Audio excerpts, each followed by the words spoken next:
ตลาดเสาเรนูตลาดเสาเรนูนครพนมยายน้อยหันหน้ามาเนี่ยต้องหน้าชัดเจนค่ะชัดเจนเนาะขอบคุณค่ะเอาเลาะซะก่อนลงเฟซก่อน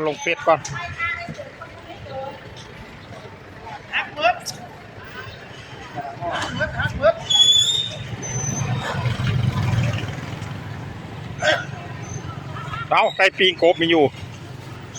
รู้สาวอยู่แทนปีงกบปีงไก่ก็มีโอ้ดอกไหมวันพระเนาะวันนี้เนาะวันพระพุ่มเท่าเลยนี่เป็นพุ่มนี่100นึงค่ะอันนี้เด้เป็นโพงอัน10อันเป็นพุ่มอันละ100เอาแม่เจ๊วันพระได้มื้อนี้นะ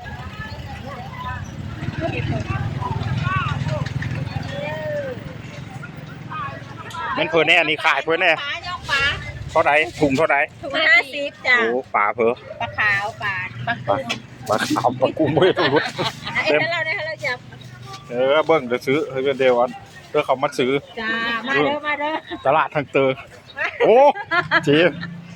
จ๊ขายกูมาจริงเบิ่งตะคิดนี่ขายดีเป็นยังขายดีลูกกบจังว่าแกโดนคุณแผนร้อยเดียวเฮ็ดเผอเฮ็ดพึ่งบ่เดี๋ยวละงกแล้วมันเข่งหูแล้วไม่หูละ100เอาแม่รถได้บ่อันนี้เพิ่นละเหมาหัวหน้าเพิ่นละเหมารถเพิ่นแน่คิดป้าน้ำใจเนาะ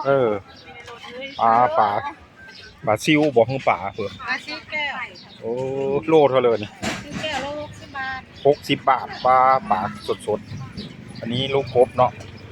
ลูกกบโลเท่าเลย200ลูกกบใส่ขี้แล้วโลละ200อันนี้เด้ปลาไก่ตู้กับปลาดูเป็นโลบ่อันโลเท่าเลยโลละ120ไปตู้ปลาดูโลละ80 บาทปลาดู80อีตู120เอาร้านคุณแผนทางนี้ได้เพิ่นแน่ยายรถเด้โอ้ยายรถอยู่โอ้แกงเพิ่นเรื่องของเจ้านี่นะแกงปีแกงขี้เล็กแกงปีขี้เล็กตำมะโถว่าในเนี่ยมืดเนาะมันเหลียวมีเห็น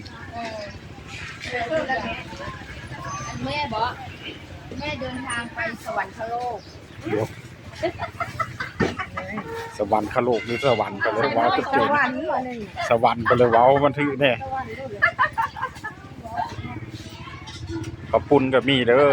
อันนี้ร้านนี้ขายเพิ่นนี่ปักสะแงะเฮ็ดเพิ่งเป็นโป่งเนาะโป่งละ20บ่3,050เฮ็ดอันนี้เฮ็ดเพิ่นนางฟ้าเอา